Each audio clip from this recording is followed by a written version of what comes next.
Morning students and welcome to real. તો આજે આપણે શરૂઆત અભ્યાસ કરવાના છે the present perfect continuous tense એટલે કે પૂર્ણ ચાલુ વર્તમાન કાળ.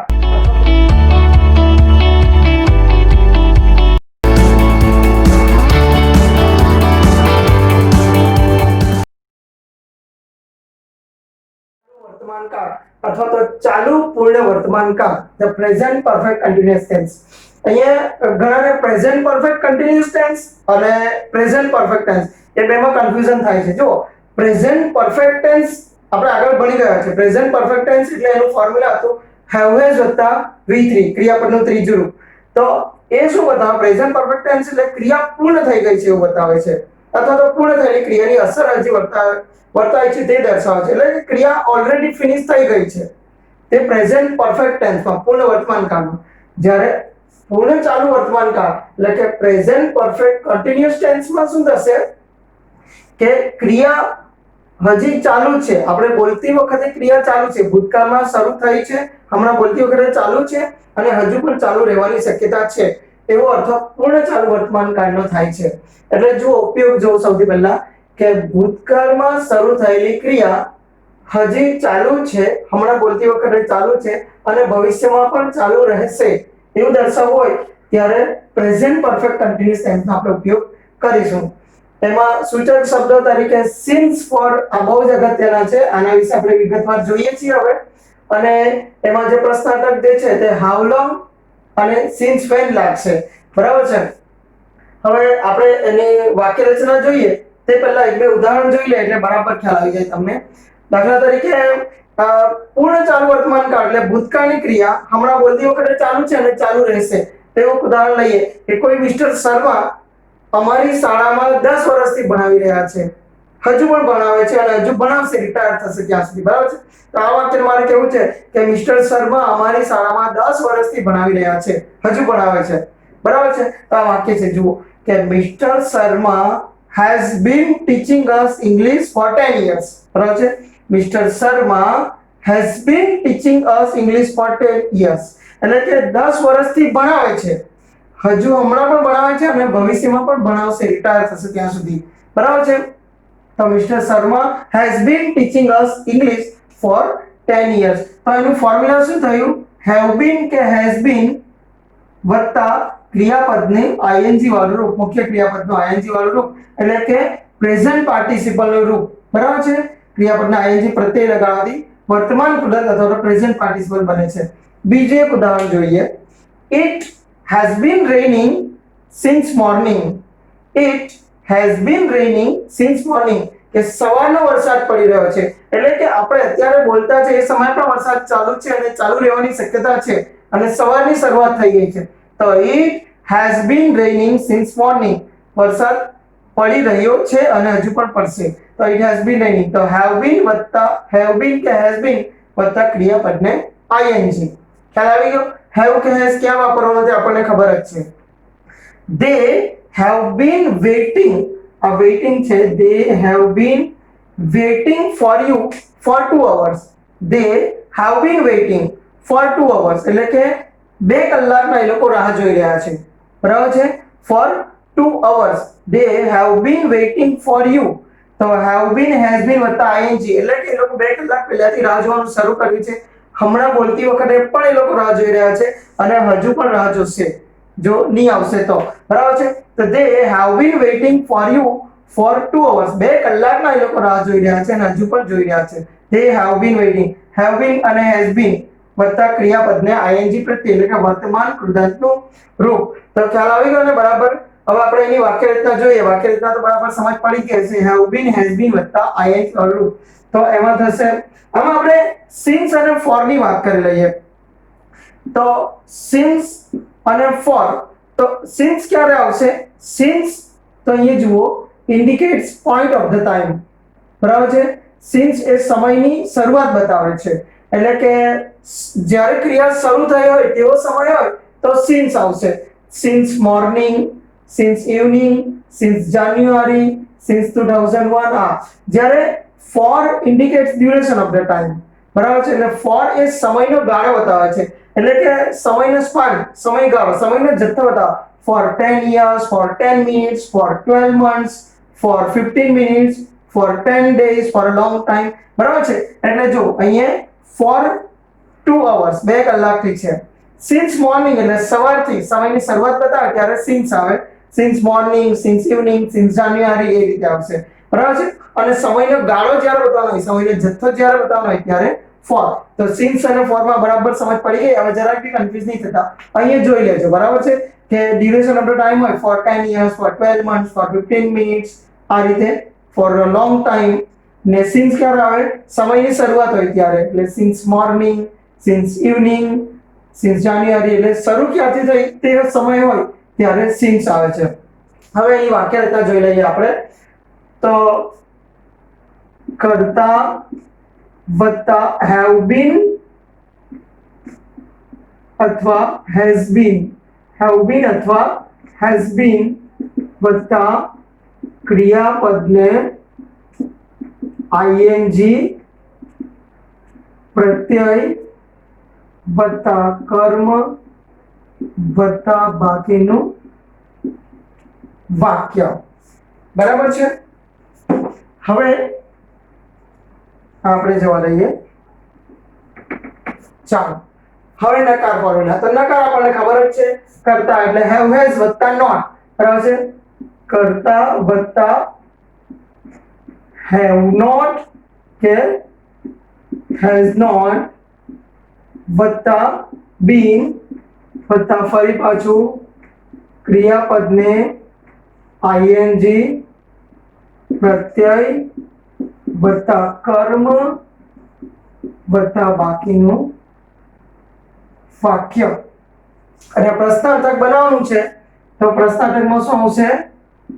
have કે has વત્તા કરતા બરાબર છે વત્તા been વત્તા ક્રિયાપદને ing પ્રત્યય કર્મ વત્તા બાકીનું વાક્ય. બરાબર છે?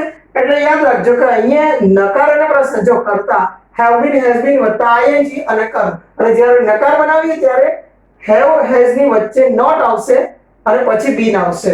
એટલે કે been ક્રિયાપદની સાથે જ રહેશે.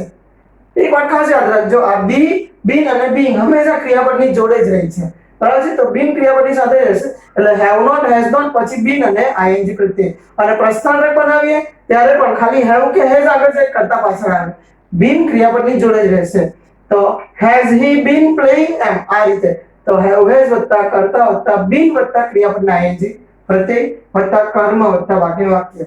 તો અહીંયા પૂર્ણ ચાલુ વર્તમાન કાળ. બરાબર છે? તો ing એ ચાલુ ક્રિયા બતાવે છે અને been એટલે ત્રીજું રૂપ. have has વત્તા ત્રીજું રૂપ એ પૂર્ણ ક્રિયા બતાવે છે. તો been એટલે be એનું ભૂતકાળ was were અને એનું ત્રીજું રૂપ been છે. એટલે આ have has અને been એ પૂર્ણ કાળ બતાવે છે અને ing ચાલુ ક્રિયા બતાવે છે. એટલે પ્રેઝન્ટ પરફેક્ટ કન્ટિન્યુઅસ ટેન્સ. હજુ આપણે ઉદાહરણ દ્વારા બરાબર વ્યવસ્થિત સમજવાનો પ્રયત્ન કરીએ. તો એક ઉદાહરણ લઈ સમજીએ કે આપણે 10 વર્ષથી અંગ્રેજી ભણી રહ્યા છે. હજુ પણ ભણવાના છે. બરાબર છે? તો we have been learning English for 8 years. બરાબર છે? 8 years રાખીએ. we have been learning English આપણે 8 વર્ષથી અંગ્રેજી ભણી રહ્યા છીએ અને હજુ પણ ભણવાના છે. હમણાં બોલતી વખતે પણ ભણી રહ્યા છે. તો have been, has been વત્તા ing we છે એટલે have આવશે. આ have નો has નો ઉપયોગ આપણે આગળ જોઈ જ ગયા છે. બરાબર છે? તો we have been learning English for 8 years. નકાર બનાવવું છે, સિમ્પલ છે. have કે has પછી not. બરાબર છે? તો we have not been learning English for 8 years. બરાબર છે? સિમ્પલ છે. we have not been learning English for 8 years. બરાબર છે? ચાલો હવે પ્રશ્નાર્થ બનાવીએ. તો પ્રશ્નાર્થમાં પણ સિમ્પલ જ આપણે બધા કાળમાં શીખીએ છીએ તેમ કે we have તો એને બદલે શું આવશે? have we. શું આવશે? have we. સહાયકારી ક્રિયાપદ હેલ્પિંગ વર્બને આગળ કરી દો તો have we been learning English for 8 years? समझ गया? Have we been learning English? तो have we been learning English for 8 years? चलो बीजे उदाहरण लइए. She has been speaking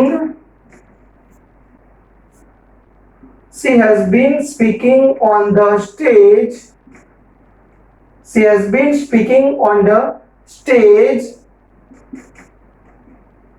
since 9 o'clock. Since 9 o'clock. કે તેની સ્ટેજ ઉપર 9 વાગ્યાની બોલી રહી છે, હજુ પણ બોલવાનું ચાલુ છે. બરાબર છે? તો has been speaking, she has been, she છે એટલે એની સાથે has આવશે. have been વત્તા ક્રિયાપદના ing, એટલે કે બોલી રહી છે, બોલવાનું ચાલુ છે ને હજુ પણ ચાલુ છે. બરાબર છે? તો she has been speaking on the stage since 9 o'clock. ચાલો આનું નકાર બનાવવાનું છે તો સિમ્પલ છે. have not કે has not, તો she has not been speaking on the stage. She has not been speaking on the stage since 9 o'clock. બરાબર છે? ચાલો પ્રસ્તાવ બનાવીએ. સિમ્પલ છે. has she has નું શું થશે? has she been speaking on the stage since 9 o'clock? અને પ્રસ્તાવ ચિહ્ન. બરાબર છે? અહીંયા પણ પ્રસ્તાવ ચિહ્ન કે has she been, જેવી રીતે આમાં have we been, તો એવી રીતે આમાં has she been speaking on the stage since 9 o'clock? શું તે 9 વાગ્યાની બોલી રહી છે સ્ટેજ ઉપર? હજુ એક ત્રીજું ઉદાહરણ લઈએ કે તેઓ તમારી 2 કલાકથી રાહ જોઈ રહ્યા છે. આપણે એવું કેવું હોય તો they have been waiting for you. They have been waiting for you for 2 hours. They have been waiting for you for 2 hours. ચાલો નકાર બનાવો તો they have not been waiting. બરાબર છે? They have not been waiting. They have not been waiting for you for 2 hours. નકાર થઈ ગયું. પ્રસ્તાવ બનાવો તો they have, તો have they been waiting for you for 2 hours? શું થશે? have they been waiting for you for 2 hours? બરાબર છે? they have, તેનો પ્રસ્તાવ થશે have they been waiting for you for 2 hours? બરાબર છે? હવે since અને for ને અહીંયા પાછા એકવાર યાદ કરી લઈએ કે since indicates point of the time, એટલે સમયની શરૂઆત બતાવે છે. તો સમયની અથવા ક્રિયાના સમયની શરૂઆત બતાવે છે. તો અહીંયા જો since છે, since 9 o'clock એટલે 9 વાગે શરૂ થઈ એમ. 9 વાગ્યાની હજુ ચાલુ છે, ચાલુ રહેશે એમ. તો since 9 o'clock. જ્યારે for શું બતાવે છે? ડ્યુરેશન, સમયગાળો બતાવે છે. તો જુઓ સમયનો જથ્થો for 2 hours, for 8 years. બરાબર છે? તો since for માં પણ એકદમ ક્લિયર થઈ ગયો ખ્યાલ બધાને. હવે આમાં શોર્ટ ફોર્મ વિશે થોડીક વાત કરીએ તો have not નું શોર્ટ ફોર્મ haven't આપણે આગળ જોઈ ગયા છે આગળના કાળમાં. has not નું પણ hasn't, એટલે haven't અને hasn't અને એ તેનો પ્રસ્તાવ બનાવવાનો તેની ચર્ચા પણ આપણે આગળ બીજા કાળમાં કરી ગયા છે. તો આમાં બરાબર ખ્યાલ આવી ગયો. હવે એના પ્રસ્તાવક સર્વનામ વિશે વાત કરી લઈએ. પ્રસ્તાવક સર્વનામમાં આ કાળમાં જે આવે છે મોટાભાગે how long અને since when થી સવાલ પૂછી શકાય આમાં. તો સિમ્પલ છે. how long એટલે સમયગાળો જ્યારે પૂછવાનો કે કેટલા સમયથી એમ ત્યારે how long ની પૂછાય, અને સમયની શરૂઆત પૂછવી હોય ત્યારે since when. બરાબર છે? તો how long have you been waiting for you? since when have you been waiting for you? આ રીતે how long અને since when આવી શકે. બરાબર? તો હવે મારા ખ્યાલથી પ્રેઝન્ટ પરફેક્ટ કન્ટિન્યુઅસ ટેન્સ પૂર્ણ ચાલુ વર્તમાન કાળ વિશે એકદમ કોન્સેપ્ટ ક્લિયર થઈ ગયો છે બધાનો. બરાબર ખ્યાલ આવી ગયો છે. ઓકે, તો આની સાથે આપણે પ્રેઝન્ટ પરફેક્ટ કન્ટિન્યુઅસ ટેન્સ પૂર્ણ વર્તમાન કાળ પૂર્ણ કરીએ છીએ અહીંયા અને હવે આપણે ફરી મળીશું નેક્સ્ટ પીરિયડમાં એક નવા ટોપિક સાથે. ત્યાં સુધી good bye and thank you.